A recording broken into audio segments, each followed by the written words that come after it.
So let's take it back to this kind of approach with integrating, because there is some, we didn't throw the baby out with the bathwater, there's some good therapy being done, but basically it's this idea of how do you integrate the myofascial release approach to all the other things that are working together. You talk a lot about it in your book, but if you could just give us a little idea of what, how you would think about it as an integrated approach.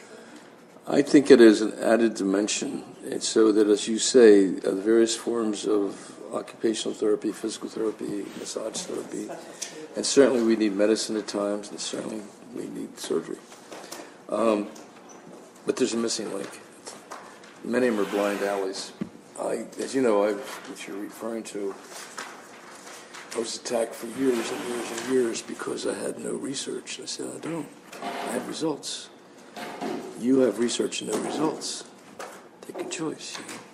So eventually they got around to studying physical therapy, and they found out it didn't work. The only thing they did find out is that all those things you find in evidence-based therapy only last 2 hours. It's not acceptable. Myofascial release starts to last longer and longer the more it's done. So it greatly enhances all physical therapy, occupational therapy, massage. Tremendous enhancement of everything, both in the quality, the effectiveness, and the longevity of it. So it's good. Permanent changes, or long-lasting changes. Yeah, and you mentioned some of the research that's coming around to back up what I've been teaching for over 40 years now. Dr. Paul Stanley has studied this whole phenomena of waiting at the barrier for 5 minutes or longer, and he has found that as you do that, that the patient's body begins to produce interleukin-8, which is the body's own natural inflammatory. It's very important. Another scientist basically has studied fluid dynamics. He's considered to be one of the leaders in the world in fluid dynamics, and he has just written a book called The Fourth Phase of Water. You and I were brought up to believe there's 3 phases of water: ice, water, vapor. Well, now they found a 4th phase of water, and basically that is a liquid crystal, and that's the fascia. And that's capable of change, and that's what happens. When we apply pressure to a fascia restriction and we wait for a sufficient amount of time, we go into a number of phenomena that no other form of therapy touches. So this is why the time factor is so important. Somewhere around the 5-minute period or so, we start to elicit what's called piezoelectricity. Piezoelectricity is a Greek word for pressure electricity. It's a well-known fact that our cells are crystalline in nature. And as you apply pressure to a crystal, it will generate electrical flow.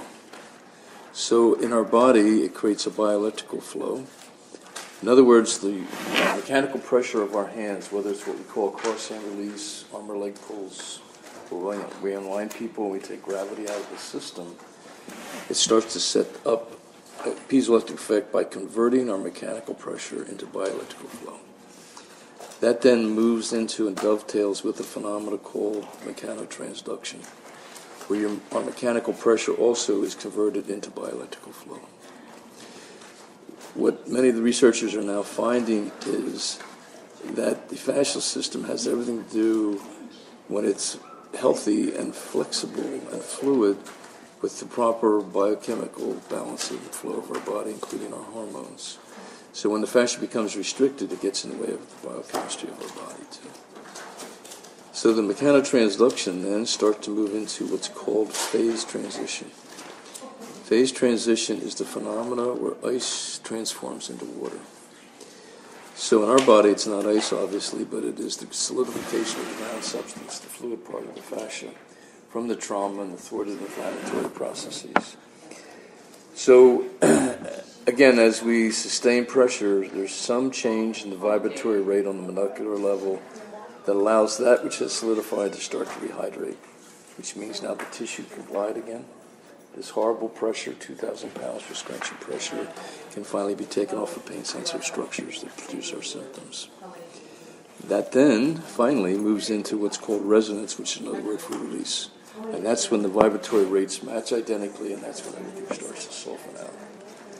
So the problem with the other forms of therapy, as logical as the theories were, as well-intentioned as they were, didn't wait long enough for all these phenomena I just mentioned to occur. So this is why this is another dimension, and it is huge. Yeah. It's absolutely huge.